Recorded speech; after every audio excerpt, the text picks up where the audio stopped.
చిత్తశుద్ధితో ఏ పని సంకల్పించినా ఖచ్చితంగా సత్ఫలితాలే వస్తాయి. కొత్త ఆలోచన విధానాలతో ముందడుగు వేస్తే విజయం వెతుక్కుంటూ వస్తుంది. మనం చేసే పనిలో చిత్తశుద్ధి, ఆలోచనలో స్పష్టత, నవ్యత, బాధ్యత, జవాబుదారీతనం ఉంటే వెన్ను తట్టేందుకు అనుభవజ్ఞులు ముందుకు వస్తారు. ఈ మాటలు ఎందుకు చెప్తున్నానంటే, ఆంధ్రప్రదేశ్ ఉప ముఖ్యమంత్రి పవన్ కళ్యాణ్ గారు తనకు అప్పగించిన బాధ్యతలను చిత్తశుద్ధితో నెరవేర్చే శక్తి సామర్థ్యాలు పుష్కలంగా ఉన్నాయి. తను చేసే ఆలోచనల్లో ఆచరణాత్మకత, కొత్తదనం కలిగిన వ్యక్తి. అన్నిటికీ మించి తనకు వచ్చిన బాధ్యతను హోదాకి, దర్పానికి చిహ్నాలుగా భావించరు. జవాబుదారీతనంతో నిర్వర్తిస్తారు. అందుకే గౌరవ ప్రధానమంత్రి శ్రీ నరేంద్ర మోడీ గారి నాయకత్వంలోని కేంద్ర ప్రభుత్వం గత 100 రోజుల్లో ఆంధ్రప్రదేశ్ రాష్ట్ర పంచాయతీరాజ్ గ్రామీణాభివృద్ధి శాఖకు ఇతోధికంగా ప్రోత్సాహిస్తూ నిధులు విడుదల చేస్తుంది. గౌరవ ముఖ్యమంత్రి శ్రీ చంద్రబాబు నాయుడు గారి అనుభవం, గౌరవ ఉప ముఖ్యమంత్రి గారి చిత్తశుద్ధి, జవాబుదారీతనం కలబోసిన ఆంధ్రప్రదేశ్ ప్రభుత్వం పాలనపై కేంద్రానికి విశ్వాసం కలిగింది. ఈ రాష్ట్ర అధికార పీఠం నుంచి ప్రజలచే నెట్టివేయబడిన జగన్ రెడ్డి అధికారంలో ఉన్నప్పుడు కేంద్రం ఇచ్చిన వేల కోట్ల నిధులు మాయం చేశారు. ఆ నిధులు ఏం చేశారో తాడేపల్లి ప్యాలెస్ టు బెంగళూరు బంగ్లాకు టూర్స్ వేస్తున్న వ్యక్తికే తెలియాలి. అందుకే గత ఆర్థిక సంవత్సరంలో కేంద్రం ఆంధ్రప్రదేశ్ పంచాయతీరాజ్ శాఖకి తగినన్ని నిధులు 15వ ఆర్థిక సంఘం నిధులు ఇవ్వలేదు. పాలకులు మారారు. శ్రీ పవన్ కళ్యాణ్ గారు పంచాయతీరాజ్ గ్రామీణాభివృద్ధి శాఖల బాధ్యతలు చేపట్టారు. ప్రతి విభాగంపై అవగాహన పెంచుకున్నారు. నిధులు తీసుకురావటమే కాదు, ఏ విధంగా ఎంత జవాబుదారీతనంతో ఎంత ప్రజా ప్రయోజనకరంగా ఖర్చు చేస్తామో చెప్పాలని సంకల్పించుకున్నారు. అందుకు అనుగుణంగా తన శాఖలోని అధికారులను, ఉద్యోగులను సన్నద్ధం చేసుకున్నారు. కాబట్టి ఉపాధి హామీ పథకానికి ఈ ఆర్థిక సంవత్సరంలో 4,500 కోట్ల నిధులు మంజూరు చేసింది. ఉపాధి హామీ పని దినాలు పెంచింది.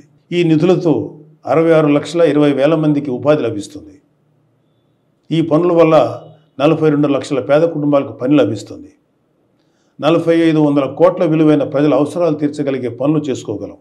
ఈ నిధులను అన్ని గ్రామాలకు కేటాయించి పనులు మొదలు పెట్టించారు శ్రీ పవన్ కళ్యాణ్ గారు.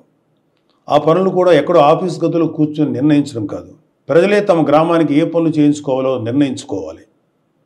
అందుకు గ్రామసభ వేదిక కావాలని సంకల్పించారు. రాష్ట్రంలో 13,326 పంచాయతీల్లో ఒకే రోజు గ్రామసభలు నిర్వహించేలా ప్రణాళిక రూపొందించి అమలు చేసి విజయవంతం చేశారు.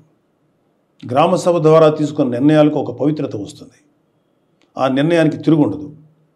అదేవిధంగా గ్రామసభ తీర్మానంలో లేని పనులేవీ చేయలేరు. స్థానిక ప్రభుత్వమైన పంచాయతీలకు మహర్దశ తీసుకొచ్చేలాగా గ్రామసభలు నిర్వహించారు. ముఖ్యమంత్రి గారు, మంత్రులు, ఎమ్మెల్యేలు, ఎమ్మెల్సీలు, ఎంపీలు, కలెక్టర్ నుంచి ఎంపీడీఓల వరకు అందరూ గ్రామసభలో కూర్చొని ప్రజల నిర్ణయాలు నమోదు చేసుకున్నారు.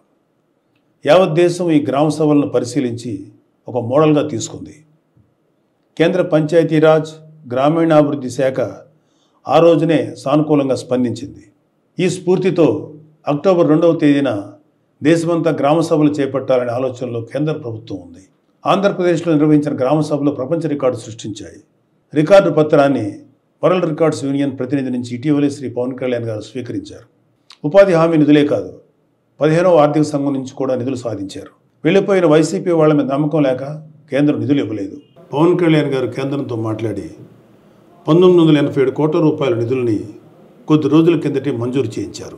ఉపాధి హామీ నిధులు 4,500 కోట్లు కావచ్చు, ఆర్థిక సంఘం నుంచి సుమారు 987 కోట్లు కావచ్చు, కేంద్రం నుంచి సాధించింది ఆంధ్రప్రదేశ్ పంచాయతీరాజ్ శాఖ. అది పాలన చేపట్టిన 100 రోజుల్లోపు. 100 రోజుల్లోపు నిధులు సాధించడమే కాదు, వాటి వినియోగానికి ప్రణాళికలు రూపొందించి అమలు చేయడం విశేషం. అది ఒక నాయకుడు చిత్తశుద్ధి, జవాబుదారీతనం తాలూకు ఫలితం. ఖచ్చితంగా ఆంధ్రప్రదేశ్లోని పల్లె పల్లెలకు మంచి రోజులు వచ్చాయి. స్వర్ణ పంచాయతీలు అనే కూటమి ప్రభుత్వం లక్ష్యం ఖచ్చితంగా సాధిస్తాం. నమస్తే.